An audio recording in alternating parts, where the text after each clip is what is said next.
It was Saturday when I had to go with my mom to the downtown.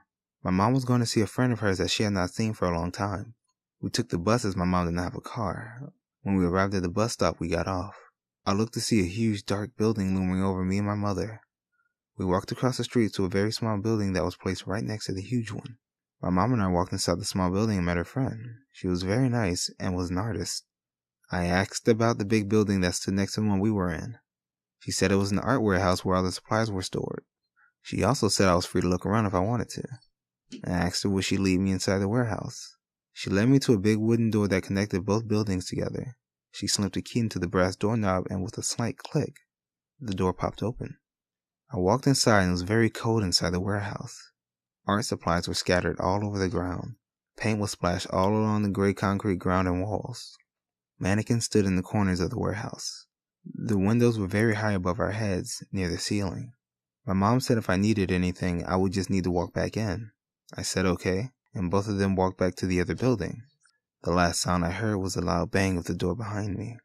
I studied my surroundings and walked over to the mannequins.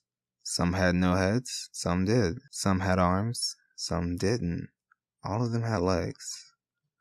I turned around and grabbed a piece of paper off the small desk placed next to the mannequins. I grabbed a black colored pencil and began to draw.